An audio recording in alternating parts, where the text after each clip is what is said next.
Hello friends, आपके अपने channel Churu technology की टीम में आप सबका एक बार फिर से स्वागत है। शुरू करते हैं हम अपनी संस्कृत व्याकरण की क्लास। संस्कृत व्याकरण में हम लोग पढ़ रहे थे पहला टॉपिक वर्ण विचार, और ये जो क्लास है अपनी संस्कृत की, ये रीट स्पेशल क्लास है। रीट में जिन्होंने भी भाषा के रूप में संस्कृत को चुना है, चाहे वो लेवल फर्स्ट हो या लेवल सेकंड हो, भाषा प्रथम के रूप में संस्कृत ली हो या भाषा सेकंड के रूप में उन्होंने संस्कृत ली हो, दोनों ही जगह दोनों ही लेवल में बहुत ही काम आने वाली लैंग्वेज है ये। और ये क्लास भी आई थिंक मुझे लगता है कि बहुत ज़्यादा अपने लिए उपयोगी होगी, क्योंकि रीट का जो लेवल है उस लेवल के हिसाब से हम इसको पढ़ने जा रहे हैं। और इसी लेवल से हम पढ़ रहे हैं कि रीट में आपको संस्कृत में सिर्फ 3 ही चीज़ें ध्यान रखनी है। पहला कि किस लेवल से प्रश्न आएंगे, क्योंकि अपना लेवल उसमें 10th लेवल तक का दिया है, लेकिन 10th नहीं, उसमें 12th लेवल तक के क्वेश्चन अपने आएंगे। ठीक है, तो उस लेवल से हमें पढ़ना है। दूसरी बात, कितना टॉपिक अपने है, कितना सिलेबस अपना है, उस सिलेबस के अंदर से जो अपने आने वाला पोर्शन है उसी को हमें पढ़ना है। अब जैसे वर्ण विचार का टॉपिक जो है बहुत लंबा टॉपिक है, लेकिन उसमें से अपने पास क्वेश्चन 2-3 तरह से आएंगे। जैसे उसमें पूछा कि स्वर के बारे में, तो स्वर जो है वो हमने देख लिए कि संस्कृत भाषा में कुल कितने स्वर होते हैं, प्रत्येक स्वर किस प्रकार से बना है, ह्रस्व स्वर कितने हैं, दीर्घ स्वर कितने हैं, इतना ही ध्यान रखना है। इसी तरह व्यंजन की जब हम बात करें तो व्यंजन में भी हमें यही ध्यान रखना है कि कुल व्यंजन कितने हैं, व्यंजनों का वर्गीकरण कितनी प्रकार से हुआ है। जैसे हमने देखा था कि स्पर्श व्यंजन, अंतस्थ व्यंजन, ऊष्म व्यंजन, उसमें से नॉर्मली अपने से ये पूछा जाता है कि स्पर्श व्यंजन कौन सा है या अंतस्थ व्यंजन कौन सा है, ये ध्यान रखना है। और तीसरा, इस टॉपिक में से जो प्रश्न बनेगा वो बनेगा, देखिए इस पॉइंट से जो आज हम बात करेंगे यहाँ से एक क्वेश्चन ज़रूर आएगा, और उस टॉपिक का नाम है आपके उच्चारण स्थान। जो वर्ण है संस्कृत भाषा के, जो वर्ण हमने पढ़े थे, उन वर्णों के उच्चारण स्थान को लेकर कोई भी, चाहे एग्ज़ाम हो जहाँ लैंग्वेज की बात आती है, वहाँ उच्चारण स्थान से एक प्रश्न जरूर पूछा जाता है। चाहे वो आप टेट का एग्ज़ाम दें या फर्स्ट ग्रेड का दें, जहाँ लैंग्वेज की बात आती है वहाँ उच्चारण स्थान से एक प्रश्न जरूर पूछा जाएगा, चाहे वो लेवल फर्स्ट का हो या लेवल सेकंड का हो। ठीक है, तो आज हम देखेंगे संस्कृत भाषा में वर्णों का उच्चारण स्थान किस प्रकार होता है। तो इन उच्चारण स्थानों को याद करने की, रटने की ज़रूरत नहीं है। इसके लिए आपको क्या है कि कुछ सूत्र बताए जाएंगे। संस्कृत में 11 उच्चारण स्थान माने गए हैं।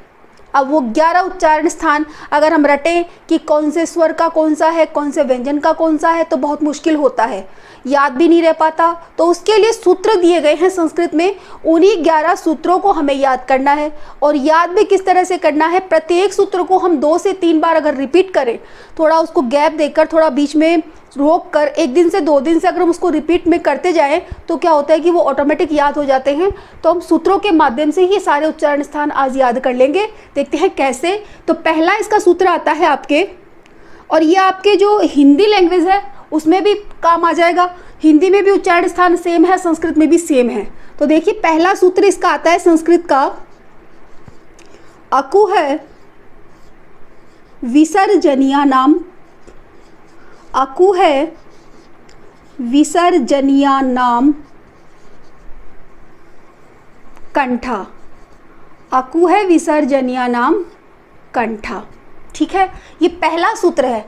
अब इस सूत्र के हिसाब से आप देखिए कि इसमें क्या क्या वर्ण छुपा है और उसका उच्चारण स्थान क्या है। सबसे पहले तो ये बताइए उच्चारण स्थान होता क्या है। अगर हमें कोई पूछे कि उच्चारण स्थान किसे कहते हैं, तो क्या होता है उच्चारण स्थान, कि जब भी हम किसी वर्ण ध्वनि का उच्चारण अपने कंठ से करते हैं या अपने मुख से करते हैं, तो श्वास वायु जो है वो हमारे मुख विवर से जब बाहर निकलती है तो किन किन स्थानों को स्पर्श करके निकलती है, वो स्पर्श किए जाने वाले स्थान ही क्या है, अपने उच्चारण स्थान है।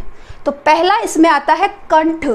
कंठ किस किस का उच्चारण स्थान है, ये इस सूत्र में दिया गया है, अकु है विसर्जनीया नाम कंठा। तो देखिए ए जो वर्ण है, ऐसे हो जाएगा आपके ए और आ, ए और आ दोनों का उच्चारण स्थान।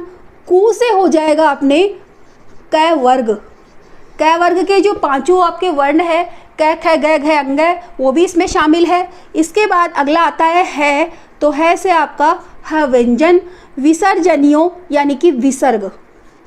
संस्कृत में विसर्ग भी है, विसर्ग। तो कितने हो गए ये, 1 2 5, ये हो गए 7, एक 8 और एक ये 9। इन 9 वर्णों का जो उच्चारण स्थान है वो क्या है? कंठ है। यानी कि जब हम इन वर्णों का उच्चारण करते हैं तो श्वास वायु हमारे कंठ को स्पर्श करते हुए बाहर निकलती है और इन वर्णों को कंठ्य वर्ण भी कहा जाता है। कंठ्य वर्ण। सीधा सीधा प्रश्न पूछा जाता है कि जैसे आ जाए कि निम्न में से कंठ्य वर्ण कौन सा है, तो कंठ्य वर्ण यही होगा, ए या आ, या फिर आपका कैवर्ग, या है, या फिर विसर्ग। इनके अलावा कोई कंठ्य वर्ण नहीं है। एक और ध्यान रखना, इन कंठ्य वर्णों का ही दूसरा नाम काकल्य वर्ण भी है। इन्हें काकल्य ध्वनि भी कहा जाता है। काकल्य ध्वनि इन्हीं को कहते हैं। ठीक है। अब प्रश्न इस तरह से पूछा गया है सेकंड ग्रेड में कि निम्नलिखित में से काकल्य ध्वनि है, और वहां काकल्य ध्वनि का जो ऑप्शन था वो है दिया गया था। ठीक है, ध्यान रह जाएगा कि कंठ्य वर्ण काकल्य ध्वनि जो होती है वो कौन कौन से वर्ण होते हैं। सूत्र है अकुह विसर्जनीय नाम कंठा। आगे बढ़ते हैं। सूत्र नंबर 2 या दूसरे उच्चारण स्थान की हम बात करें तो दूसरा उच्चारण स्थान है, देखिए, ई चू यशा नाम, ई चू यशा नाम तालु, ई चू यशा नाम तालु। ठीक है, तो ई से हो जाएगा अपने ह्रस्व री और दीर्घ ई दोनों, ह्रस्व और दीर्घ ई दोनों, और चू से हो जाएगा च वर्ग, च वर्ग के 5 वर्ण, और य से हो जाएगा य अंतस्थ वर्ण, श से हो जाएगा श, इसीलिए इसको तालव्य श कहते हैं। श, तो इनका जो उच्चारण स्थान है वो अपना तालु है और इन्हें कहते हैं तालव्य वर्ण। तालव्य वर्ण इन्हें कहा जाता है। तो ध्यान रहे, ईचु यशा नाम तालु, यानी कि ई दोनों ह्रस्व और दीर्घ, च वर्ग, य और श, इनका उच्चारण स्थान तालु होता है और इन्हें तालव्य वर्ण कहा जाता है। तीसरे उच्चारण स्थान की बात करें, तीसरा उच्चारण स्थान है अपना री टू, री टू रसाणाम, री टू रसाणाम मूर्धा। मूर्धा का अर्थ होता है मुड़ना। तो जब इन शब्दों का, इन वर्णों का उच्चारण हम करते हैं तो हमारी जो जीभ है वो थोड़ी मुड़ जाती है, इसीलिए इनको मूर्धा कहा जाता है। अब देखना इसमें कौन कौन से वर्ण आते हैं। एक तो अपना आता है इसमें री, री स्वर है, टू से हो जाएगा ट वर्ग, और र से हो जाएगा र अंतस्थ वर्ण, श से हो जाएगा श। इनका जो उच्चारण स्थान है वो अपने क्या होता है, मूर्धा होता है उच्चारण स्थान, और इसीलिए इन वर्णों को मूर्धन्य वर्ण कहा जाता है। मूर्धन्य वर्ण, मूर्धन्य वर्ण इन्हीं वर्णों को कहते हैं। प्रश्न सीधा सीधा आ जाए कि निम्न में से ऑप्शन दिया, जैसे मान लो आपको एक क्वेश्चन लिखती हूँ मैं, जैसे ये दिया आपको ऋषि, ऋषि दे दिया और कृषि दे दिया, कृमि दे दिया, और एक आपको शब्द दिया कमल, और सीधा पूछ लिया कि निम्नलिखित में से आपका मूर्धन्य वर्ण रहित शब्द कौन सा है, जिसमें मूर्धन्य वर्ण नहीं है। तो मूर्धन्य वर्ण आप देख सकते हो, इसमें री है, इसमें भी री स्वर है, इसमें भी री स्वर है, इसमें नहीं है। इस तरह से प्रश्न अपने पास आएंगे कि निम्नलिखित में से मूर्धन्य वर्ण कौन सा है, तालव्य वर्ण कौन सा है, या कौन सा नहीं है। तो तीसरा उच्चारण स्थान अपना होता है ऋतु रसाणाम मूर्धा। आगे बढ़ते हैं, चौथे उच्चारण स्थान की बात करें, इसको आप स्क्रीनशॉट भी ले सकते हैं। चौथे उच्चारण स्थान की हम बात करें, 3 पढ़ चुके हैं। पहला है अकुह विसर्जनियो कंठा, यानी पहला उच्चारण स्थान कंठ है। दूसरा उच्चारण स्थान तालु है, जिसका सूत्र आप याद रखेंगे, ईचु यशा नाम तालु। और तीसरा है ऋतु रसाणाम मूर्धा, यानी कि किन किन वर्णों का उच्चारण स्थान मूर्धा होता है। आगे बढ़ते हैं, उच्चारण स्थान नंबर 4। कुल 11 उच्चारण स्थान संस्कृत में माने गए हैं। हिंदी में 9 हैं, संस्कृत में 2 और लेते हैं। देखते हैं 2 एक्स्ट्रा कौन से हैं।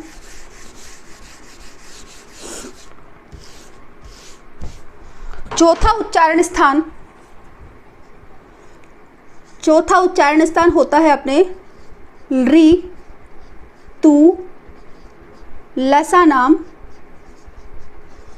री तू लसा नाम दंता, री तू लसा नाम दंता। री से हो जाएगा री वर्ण, क्योंकि संस्कृत में री एक वर्ण माना गया है। किस लिए? क्योंकि री से बनता है लकार, ठीक है, और लकार संस्कृत में कहते हैं काल को। जैसे इंग्लिश में टेंस है, हिंदी में काल है, वही संस्कृत में लकार है। और तू से बनेगा आपके त वर्ग, ले से ले अंतस्थ वर्ण, और से दंत्य। अब तीनों से आप देख चुके हो कि पहला जो शय था कौन सा था? तालव्य, दूसरा मूर्धन्य और तीसरा दंत्य। तो इनका जो उच्चारण स्थान है वो दंत होता है, यानी कि जो श्वास वायु है हमारे दांतों को स्पर्श करती हुई बाहर निकलती है, और इन्हें दंत्य वर्ण कहा जाता है। दंत्य वर्ण। ऋतु लसा नाम दंता, ऋ से ल, तू से त वर्ग, ल से ल अंतस्थ व्यंजन, से और इनका जो उच्चारण स्थान है वो हो जाएगा आपका दंत। पांचवा उच्चारण स्थान उपु पद्यमानियों, उपु पद्यमानियों ओष्ठो, उपु पद्यमानियों ओष्ठो। ऊ से हो जाएगा ऊ, दोनों छोटा और जो बड़ा है वो, ये हो जाएगा आपका प वर्ग। और पद्यमानियों जो है आपके वर्ण है। अब पद्यमानियों में आपको दो चीज याद रखनी है, इसी के साथ एक छठा उच्चारण स्थान और आ जाता है जिह्वा मूल्य। जिह्वा मूल्य वैसे तो ये अलग है उपद्यमानियों, लेकिन इसी में साथ देख लेते हैं अभी हम उपद्यमानियों। अब दो चीज आती है इसमें, देखना ये वाला जो निशान आप लोगों ने देखा होगा इस तरह से दोनों में आता है ये। अगर यही निशान आपको पै या फै से पहले मिले, ध्यान रहे, या तो पै से पहले या फै से पहले, तब तो इनका नाम होगा आपके उपद्यमानियों, ठीक है। यही निशान आपको कै या ख से पहले मिले तो इन्हें कहते हैं जिह्वा मूल्य। संस्कृत में स्पेशल है, ये ध्यान रखना, ये प्रश्न आया हुआ है कि निम्नलिखित में से जिह्वा मूल्य वर्ण कौन सा है। तो कै से पहले अगर इस तरह का निशान आपको दिखे या ख से पहले इस तरह का दिखे तो आपके जिह्वा मूल्य है, और पै या फै से पहले दिखे तो ये पद्यमानियों है। और इस निशान का नाम क्या है, इसको कहते क्या है? इसको कहा जाता है अर्ध विसर्ग। अर्ध विसर्ग इनको कहा जाता है, अर्ध विसर्ग। ये भी पूछा जा सकता है कि निम्नलिखित में से अर्ध विसर्ग का चिन्ह कौन सा है, तो ध्यान रहे ये वाला जो चिन्ह लगाया है मैंने, ये अर्ध विसर्ग का चिन्ह है, ठीक है। आगे बढ़ते हैं उच्चारण स्थान नंबर 7 की तरफ। उपद्यमानियों, उपपद्यमानियों में उ आ गए, दोनों आपके प वर्ग आ गया, और पद्यमानियों में प और फै अर्ध विसर्ग के साथ, ठीक है। जिह्वा मूल्य में होता है आपके क और ख। 7वां जो उच्चारण स्थान है वो देखिए आप, य मैं अंगय न मैं, यमं गणनम नासिका, यमं गणनम नासिका। य से हो जाएगा य वर्ण, ये पंचम वर्ण है सभी के। मैं से हो जाएगा मैं, अंगय इससे हो जाएगा अणय और न, यानी कि प्रत्येक वर्ग का पंचम वर्ण, प्रत्येक वर्ग का क्या है? पंचम वर्ण। और इनका जो उच्चारण स्थान है उसका नाम है नासिका। इन्हें नासिक्य वर्ण भी कहा जाता है, नासिक्य वर्ण। अब देखिए, अगर आपके सामने ऑप्शन हो कि जैसे मान लो एक प्रश्न आया कि न का उच्चारण स्थान कौन सा होगा, न का, या इनमें से पांचों में से कोई भी ले ले और पूछे कि इनका उच्चारण स्थान क्या होगा, तो ध्यान रहे अगर ऑप्शन में नासिका दिया है तो नासिका ही होगा। अगर ऑप्शन में नासिका नहीं है तो ये अपने वर्ग के हिसाब से चले जाएंगे। जैसे हमने ऑप्शन पहला प्रश्न लिया न का उच्चारण स्थान क्या है, और मान लो वहाँ ऑप्शन में नासिका नहीं है तो हम क्या करेंगे? न कहाँ आता है? त वर्ग में, तो उच्चारण स्थान दंत्य माना जाएगा, ऋतु लसा नाम दंता से। लेकिन अगर उच्चारण स्थान ऑप्शन में नासिका दिया है तो नासिका ही सही करना है, और अगर दोनों दिए हैं तो ऑप्शन में आपको उभयो भी मिलेगा, दोनों भी मिलेगा, तो फिर दोनों ही सही होंगे। अगर ऐसा ऑप्शन नहीं है तो आपको नासिका ही सही करना है, क्योंकि इनके लिए पांचों जो वर्ण है उनके लिए अलग से व्यवस्था दी गई है, इन पांचों का अलग से स्थान निर्धारित किया गया है। तो पांचों में से कोई सा भी आए और आपसे पूछे कि इनका उच्चारण स्थान कौन सा है, ऑप्शन में नासिका नहीं है तो आप वर्ग के हिसाब से करेंगे, अगर ऑप्शन में नासिका है तो आपका आंसर नासिका ही होना चाहिए। ठीक है, पांचवा वर्ण हो चुका है, सॉरी सातवां उच्चारण स्थान हो चुका है यमंगणनम नासिका। आगे बढ़ते हैं, आठवां उच्चारण स्थान, आठवां जो उच्चारण स्थान है उसको देखते हैं क्या है आठवां।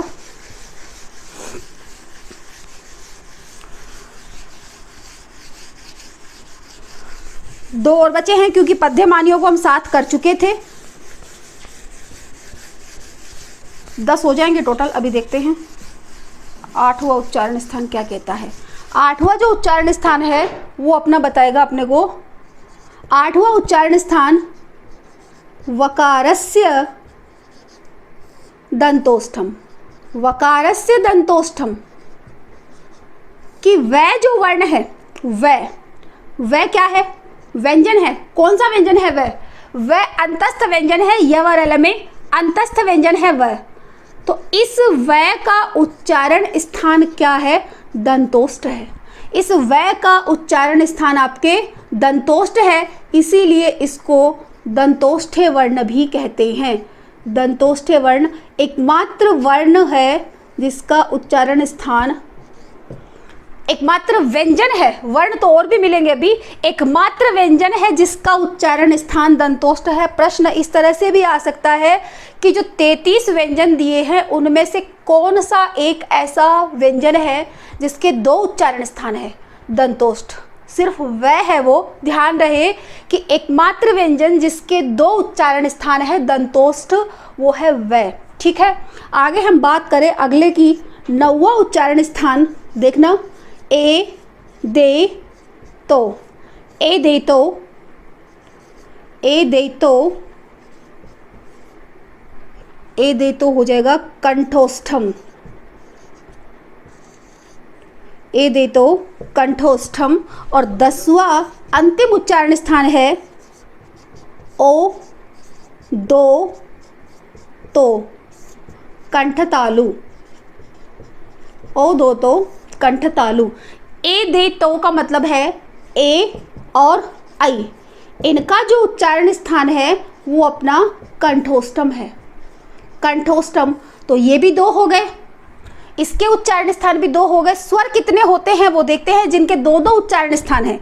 इसमें हो जाएगा आपका ओ और औ, ओ और औ, इनका उच्चारण स्थान कंठतालु है, कंठतालु। इस प्रकार उच्चारण स्थान पूरे हो जाते हैं। लेकिन अब प्रश्न किस तरह से पूछे जाएंगे वो देखिए कि आपके सामने प्रश्न आता है कि कुल कितने वर्ण ऐसे हैं जिनके 2-2 उच्चारण स्थान हैं, कुल कितने वर्ण ऐसे हैं जिनके 2-2 उच्चारण स्थान। तो देखना, एक तो वह के 2 उच्चारण स्थान अपने पास कौन कौन से, दंतोष्ठ है, एक हो गया वह, एक हो गया आपके ए आई ओ औ। तो ये हुए 5 तो आपके सामने हैं। और 5 कौन से थे, जो पंचम वर्ण थे, य, मैं, अंगय, ण, न और मैं, 5 हुए ये। तो 5 + 5 यानी कि 10 वर्ण ऐसे हैं जो 2 उच्चारण स्थान रखते हैं। ठीक है, 2 उच्चारण स्थान। अब आपसे ये पूछा जाए कि स्वर कितने हैं जो 2 उच्चारण स्थान रखते हैं, तो स्वर मात्र 4 हैं। इन 10 में से 4 स्वर हैं, 6 व्यंजन हैं। क्या है, 4 तो स्वर हैं और 6 व्यंजन हैं। कौन से, जो कि 2-2 उच्चारण स्थान को धारण करते हैं। और इसके साथ ही आपका उच्चारण स्थान का ये टॉपिक यहाँ से खत्म हो जाता है। समझ में आया होगा। सूत्रों को आपको याद करना पड़ेगा, थोड़ा सा ज़्यादा लंबी चौड़ी बात नहीं है। प्रैक्टिस आप करोगे तो प्रैक्टिस से इसको आसानी से याद कर पाओगे, रटने में बहुत मुश्किल होगी। उम्मीद है वीडियो पसंद आया होगा। आगे की क्लास देखने के लिए वीडियो को आगे देखते रहें और हमारे चैनल को लाइक शेयर सब्सक्राइब करना ना भूलें। वीडियो देखने के लिए धन्यवाद।